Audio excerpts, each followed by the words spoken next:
free. Baby, you've hurt me. Allt sem tengist íþróttum. Sportþátturinn mánudagskvöld á Suðurland FM. Mikið rétt sportþátturinn með ykkur hérna á þessu mánudagskvöldi og staðan þá 0-0 í leik kvöldsins Burnley Newcastle og Burnley allan að vinna Newcastle í rangstöðum. Staðan þar 3-1 í rangstöðum. Þannig að fyrir þá sem vilja óhugaverðar íþróttaupplýsingar. Nú við erum komin til samband við Frakkland og það atvinnumaðurinn og landsliðsmaðurinn okkar í körfuknattleik Martin Hermansson. Heill og sæll vinur. Já, sæll og blessa. Hvernig hefur það?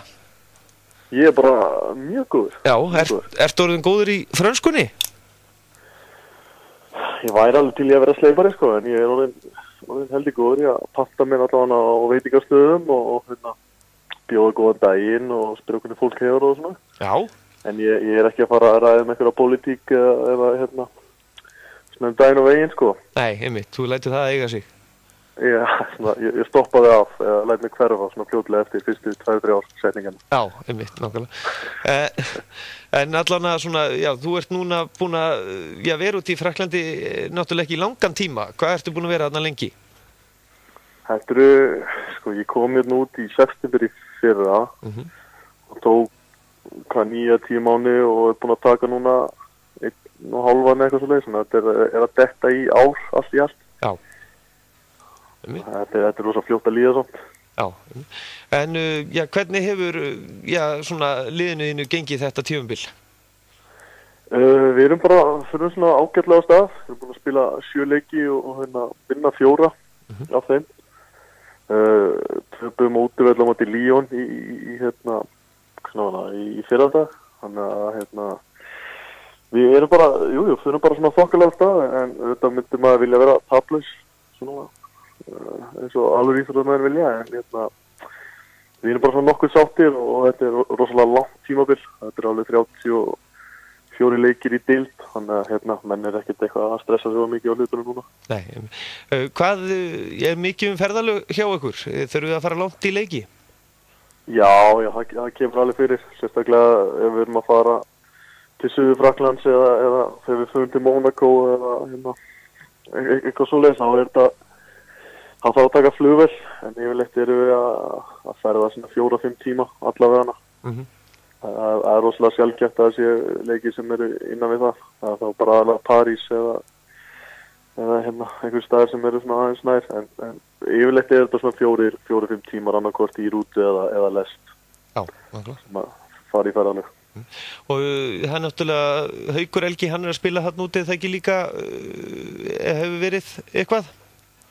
Já, það er bara að við erum í sömu deild í fyrra í næstæstu deildinni og færðum okkur báðir núna upp í efstu deildina, þannig að við fylgjumst að vinnitir. Já, honum hefur það ekki bara gengið, farið nokkuð vel á stað í deildinni eða ekki? Þið báðir náttúrulega? Já, okkur svona persónlega gengur okkur báðir mjög vel. Liðina hefur svona ekki gengið jafnvel okkur, en þeir eru svona allan að unnu senastleik, þannig að þeir eru vonandi að finna taktinn hans vegna en ekki mín vegna. Nei, já. En aðeins með frönsku deildinni, hvernig eru útlendingareglurnar þar? Það eru, ég er ekki alveg klár á því, en í mínu lið þá erum við með 4 Amerikana og svo er ég náttúrulega svona bossmannleikmaður og svo erum við með annan Afríkuleikmann frá Ghana. Þannig að við erum með 11 manna hóp og það eru fleiri sem að tala sem sagt ekki frönsku heldur en tala frönsku. Þannig að það eru yfirleitt sem 6-7 leikmenn sem eru ekki af frönskum uppruna í öllum liðum hérna úti. Þannig að ég gíska mig að hafa 4 Kana og svo annarkvort 2 eða 3 Evrópubúa eða sem svona bossmann leikmenn. Og þú væntanlega ekki fengið eitthvað Íslendingu með heimsókn til þín? Jú, það er svona búið að vera svona ágætt reynsli og það er bara full dagskrá fram að jólum og áramótum og svo svona prófast aðeins í janúar og svo held ég að tímapantanir fari að fjölga svona þegar það fyrir að líða að vorinu og sumrinu. Þá verður held ég mikil gestagangur, en mér finnst það bara gaman, tekið í fagnandi. Já. Ég held að ég hef aldrei verið jafn svektur og sé ennþá daginn eftir það dag þegar ég var úti og náði ekki leik með þér þegar ég var alltaf nálægt þér í Bandaríkjunum. Já, þú klúðraði því maður, það hefði verið gaman að fá þig á leik. Já, nákvæmlega. Þú verður bara að gera þig fært til Frakklands í staðinn. Já, það kemur að því. En ég sé hérna, það var athyglisvert viðtal sem ég tók fyrir, svolítið löngu síðan.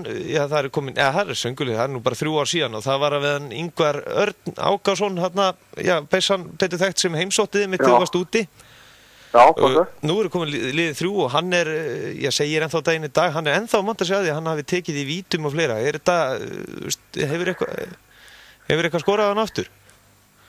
Herri, ég hef ekki skorað hann aftur, en þetta hefur klálega hjálpað mér mikið og gert mig að miklu betri leikmanni. En það er svona gaman að hann sé ennþá að státa sig að þessu. Þetta er svona greinlega toppurinn á hans ferli. Já. Það var unnið mig í vítakeppni. En ég myndi aldrei leifa hann að taka mig aftur, ekki séns. Nei, nákvæmlega. Já, ég tek ekkert á honum, hann bara hitti 8 af 10 og hann var bara heldur vel gert hjá hann. Það er mann sem ekki kannski mikil læringu, svona körfuboltalega, en bara respekt á hann. Já. En þú nærðið það ekki að fylgjast aðeins með boltanum heima fyrir, svona með rauðinu?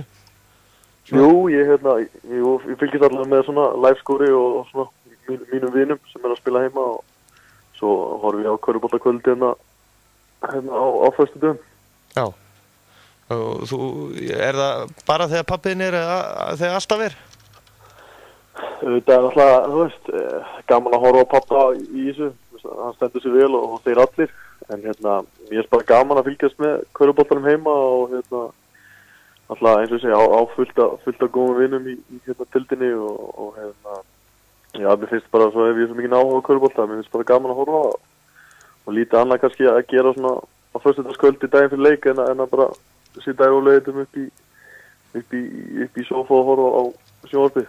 Ekki franska sjónvarpið að gera mikið fyrir mig. Já. Það er allt döbbað eða já, allt á frönsku, þannig að ég græði ekki mikið á því. Nei, nákvæmlega. En franska deildin, hún sterkari en þú hélst? Er mikill munur á milli deilda? Nú náttúrulega eins og Íslandi, það mjög þekkt hvað mikill munur á fyrstdeild karla og Dominós-deildinni. Þetta alveg eins í Frakklandi? Já, það er alveg töluverður munur á Pro B og Pro A. Þeir segja að Pro A-deildin sé topp 5 í heiminum. Þannig að þetta er rosalega sterk deild og kannski komin ekkert beint á óvart þar sem ég var svona aðeins búin að fylgjast með henni í fyrra. En hún er rosalega sterk prófadeildin og ég hlakka til að koma heim og spila með landsliðinu og sjá hvort maður sé búin að bæta sig. En þá meira en maður gerði í fyrra og en ég held að þetta árið eftir að hjálpa mér rosalega mikið að taka næsta skref og bæta mig sem leikmaður.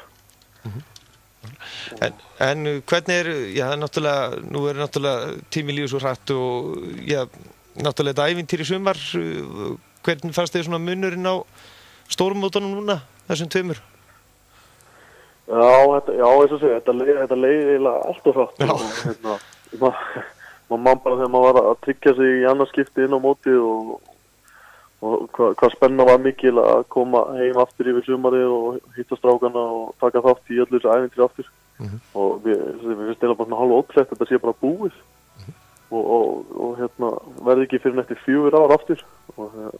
En svona munin á þessum 2 mótum er kannski að lið tók okkur bara miklu alvarlegra á þessum móti sem við spilum núna í sumar heldur við gerði fyrst. Maður fann það alveg að lið voru búin að skáta okkur betur og vissu meira okkur og tók okkur meira alvarlega og þar að leiðandi var þetta erfara fyrir okkur og þú veist, við ströggluðum á móti þessum sterku þjóðum. Kannski, maður hefði viljað fá kannski einhvern aðeins öðruvísi riðil, kannski eiga meiri séns á pappirum, en þetta var náttúrulega bara forréttindi og virkilega þroskandi að fá að taka þátt í þessu móti, hvað þá í annarskiptið, sérstaklega fyrir mig. Þannig að maður var í öðru hlutverki núna heldur en seinast og það gerði bara leiðandi þetta mót fyrir mig miklu skemmtilegra og miklu svona eftirminnilegra. En það er svona kannski erfitt að bera þessi 2 mót saman þannig séð, bæði þá svona mismunandi leikmenn og öðruvísi lið sem vorum að spila við. Já, varlega. En þeir allan líður vel hérna úti eða ekki? Jú, það fer voða vel mig og kærustuna. Við allan kvörtum ekki miklu. Stutt frá París og í svona stærri borg núna heldur vorum í fyrra. Þannig að það er bara allt mjög gott bæði innan vallar sem utan. Já, og hún náttúrulega passar upp að það og þú borðir rétt eða ekki alltaf? Jú, það er voða þægilegt að þurfa ekkert að pæla í kvöldbættinu með hádegismanninn og hún sér alveg það og hún hjálpar mér alveg svílíkt. En hérna aðeins boltan aftur hérna heim, hvernig sérðu fyrir deildina í vor? Eru þitt uppeldisfélag eins og spáin segir að þeir eru að fara að taka þetta 5. árið í röð? Já, ég auðvitað vonast maður eftir því að þeir taki þetta 5. árið í röð en ég er svona til deildina að vera svona jafnari núna heldur hefur oft verið og eins og Kári er að spila núna þá finnst mér ekkert með byggjaðin í höndunum eins og kannski mann hefur verið með á tilfinningunni svona senustu 4 ár eða allavega 3 ár eftir maður byrja að fylgjast með þessu utanfrá. Já. Og en ég er virkilega spenntur að sjá bara svona hvernig lið eins og IR og Tindastóll og svona hvort þeir ná að halda áfram þessu dappi sem að þeir eru búin að vera með núna og sama tíma náttúrulega á KL eftir að bauðast mikið þegar Jón kemur aftur inn í þetta. Já. Og þú veist, náttúrulega ef maður horfir bara á pappirana og liðin sko þá náttúrulega eiga KL að taka þetta, maður finnst þeir svona sterkastir. En þeir þurfa að hafa meira fyrir í þetta ári heldur en svona seinustu 2 ára allavega. Já. Finnst mér. Og þú ert væntanlega ekki að fylgjast vel með bróðinu með það ekki svona? Ert þú oft að gefa honum ykkur tips? Já, sjálfsögðu. Það er gaman að sjá hann núna svona taka sín fyrstu skref. Ég var einmitt jafngamall hann þegar við unnum Íslandsmeistaratitilinn 2014. Og mér finnst bara eins og það hafi verið í gær. Þannig að það er svona ennþá í fersku minni og maður hvernig að var að vera á þessum aldri og að fara að útskrifast úr Vestló og allt þetta dæmi og þú veist, allt sem hann er að gangi í gegnum, þannig að ég er svona að reyna að gefa honum svona tips og svona segja honum hluti sem að mér fannst þægilegt að gera á þessum aldri, sérstaklega þegar það er ennþá svona í fersku minni. Já. Þannig að, við erum mjög góði vinir og það er bara, mér er bara gott þegar hann leita til mín og hann alltaf líka með pappa heima, þannig að kannski ekki langt fyrir hann að leita þannig sér. Nei, en þá kemur kannski að spurningu sem að margir velt oft fyrir sér. Eru þið orðnir hittnari heldur en pabbi ykkar ef þið myndu skora á hann í skóðkeppni? Þetta er náttúrulega, það er ekki að vanga velta með það. Við erum báðir töluvert betri skemmtur heldur en pabbi. Já. Ekki spurning. Nei, gamlið er náttúrulega með bestu strókuna á okkur sko, svona flottast á skoti, myndi ég segja. Ég held að hann myndi ekki vinna okkur í þykjastakinn í dag, allan ekki mig. Nei. Ekki séns. Nákvæmlega, já. En hann myndi kannski segja annað? Já, alveg klálega. Ef þú myndi spyrja hann, þá náttúrulega væri hann bestur og ef þú myndi spyrja Arnór, þá væri hann bestur, þannig að það eru bara... Nákvæmlega. Það er eftir hvernig spyr. Já, nákvæmlega. En hvernig er annars listir á svona, náttúrulega þessar kynslóð sem er að koma þarna, náttúrulega, það er hart barist sæti alltaf núna í framtíðinni í A-landslinu og það er enginn sem er að fara að gefa neitt eftir. Nei, alls ekki og það er bara virkilega jákvægt að menn séu á tánum. Þetta hefur nú alltaf verið svona gennum tína bara að menn væri með sitt áskiptasæti eða hvort það væri í byrnaliði eða í Rótarík á bekknum. En núna er þetta bara virkilega spennandi og við erum með, eins og ofta áður, endalista af bakvörðum, góðum bakvörðum en á sama tíma náttúrulega erum við konið með strák inn í Euroleague sem á eftir að gera helling fyrir okkur og breytir svolítið svona íslenska landsliðinni. Við höfum aldrei verið með svona rosa talent, sérstaklega undir körfunni. Já. og það verður svolítið gaman að sjá hvernig við höfum eftir að svona þroskast sem leikmenn og líka bara svona í kringum hann og hvernig hann á eftir að þroskast sjálfur og svo með íþróttamann eins og Kristoffer Eikóks og svo verður Haukur alltaf betri og betri og svo ég geti talið endalaust upp að leikmennum og líka, framtíðin líka björt finnst mér, strákar sem kannski ekki byrjar að banka allandsliðsdyrnar en eru kannski að taka sér svona fyrstu skref í eftir dildinni heima sem að lofa mjög góðu. Já. En að ég er mjög spenntur bæði sem leikmaður og bara svona áhugamaður körfubolta að sjá hvernig framhaldið verður. Já. Það þarf greinilega gaman að fá að taka þátt í þessu vonandi sem lengst. Já. Það þarf greinilega að fara að heimsækja alla bóndabæi landsins svona kanna hvort að leynist fleiri svona nákvæmlega, Tryggva á víst einhvern bróðir held ég sem í svipaðum pakka, þannig að endilega að tjekka á honum. Já. Nei, nákvæmlega, að hljóta að leynast fleiri Tryggvar einhvers staðar þannig sem að vilja ef einhver strákur að hlusta á mig núna sem yfir 2-10 og langar að spila í Euroleague þá má hann endilega hafa samband. Nákvæmlega, já. En talandi Tryggva, hann bara, hvort það var í síðustu viku, hann bara skráður á föstu á Facebook, þannig að það erfitt fyrir íslenska stelpur núna að ná í hann. Já, það hann náttúrulega var heitasti bitinn á markaðinu. Já. Og hann var stelpuna voru ekki lengi að þefa hann uppi. Nei. Og ég veit að hann bara líði vel með þessar stelpur og þetta víst einhver landslýs sundkona, ef ég maður rétt, þannig að vonandi bara að afkvæmið þeirra verði vel í körfuna frekar en hluti. Já, nákvæmlega. Martin, nákvæmlega. Martin, svona í lokinu að við slepptir, hvernig eru líkurnar, hvernig fer þetta svo í deildinni á ykkur? Hvað eru mörg sem fara í úrslitakeppni? Er þetta svipað eins og heima eða er þetta einhvern veginn svona öðru sér skipt? Já, þetta er aðeins fyrir lið heldur en heima en svona úrslitakeppnin er svo sama. Það eru 18 lið í deildinni og efstu 8 að fara í úrslitakeppni. Og 2 neðstu detta niður í Pro B. Þannig að þetta er bæði keppni að halda sér uppi þar sem að öll liðin eru rosalega jöfn og rosalega sterk. Og svo er þetta keppnin alltaf líka að komast í úrslitakeppnina sem er mjög erfitt fyrir liðin sem eru kannski ekki alveg með sama budgetin og þessi efstu lið. Já. En við erum mjög við erum fullir sjálfstraust og teljum okkur allan að geta svona mögulega að skriða inn í úrslitakeppnina og ætlum okkur að gera það. Við sjáum hvað setur. Ertu byrjaðar að, þú ert væntanlega búin að byrja að venja þig á núna að þú ert komin til Frakklands að, þú ert hættur að segja það ekki sokker. Þú sagðir það eitthvað tímann við mig í viðtali að það sé enginn hvað varst að tala hann í Bandaríkjunum og þú sagði fútból. Já, nú loksins eru menn sem geta sparkað í boltan allavega, sérstaklega á æfingum þá er maður alltaf innu dæmastundu sendingar þegar þá munum sem að ákvaða sparki í boltan heldur með að gefa frekar. Já. Það er náttúrulega fótbolti er náttúrulega risastór og það er stórt lið bara í bænum, risastór fótboltavöllur fyrir utan körfuboltahöllina, þannig að það er mikill áhugi fyrir fótbolta og allan að vita allir liðinu hvað fótbolti er, þannig að það er mjög jákvæmt. Martin, bestu þakkir og gangið sem allra best. Takk fyrir. Takk hérlega fyrir það. Ekki máli. Takk.